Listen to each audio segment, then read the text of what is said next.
انہوں نے کہا کہ مرحوم والد جو ہیں وہ استطاعت نہیں رکھتے تھے حج کی، اور دادی نے ایک نفلی حج ویسی کیا تھا تو کہا یہ ان کی طرف سے ہو گیا۔ دیکھیں، حج بدل کے لیے یا تو ضروری ہوتا ہے کہ آدمی وصیت کر کے جائے تو اس کے مال سے کریں گے،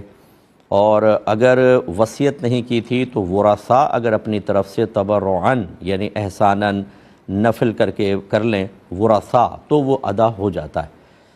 اور اجنبی اگر کرے، اجنبی سے مراد کہ جو وارث نہ ہو، جیسے اگر فرض کر لیں یہ دادی ہیں تو یہ مطلب اگر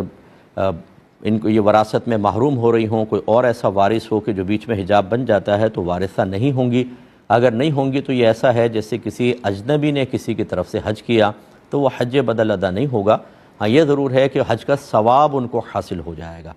تو اگر یا پھر دادی وارثہ بن رہی ہوں، فرض کر لیں کسی ایسی کوئی بیچ میں وارث وغیرہ نہیں ہے کہ ان کو وراثت کے حقدار ہوں، تو پھر تو حکم یہ ہوگا کہ چاہے پھر مرد ہو یا عورت، اگر وہ کسی مرحوم کی طرف سے حج بدل کرتا ہے اور وارث ہو تو ہو جائے گا۔ تو اس لیے یہ بس دیکھ لیجئے، اگر ایسا نہیں ہے،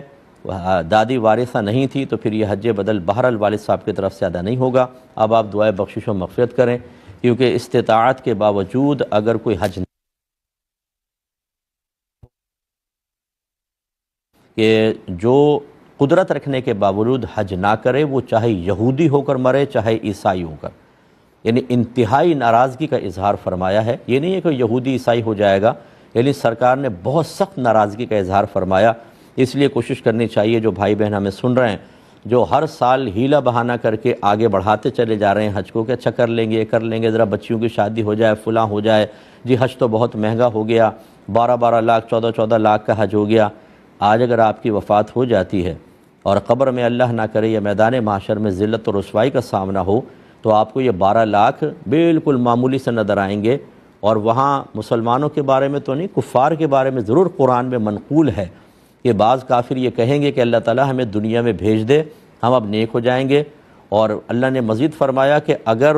تمام دنیا زمین فدیے کے طور پہ وہ دے سکتے اپنی جان چھڑانے کے لیے تو وہ بھی دینے کے لیے تیار ہو جائیں گے، لیکن وہاں جا کر ایسا کرنے کا کیا فائدہ،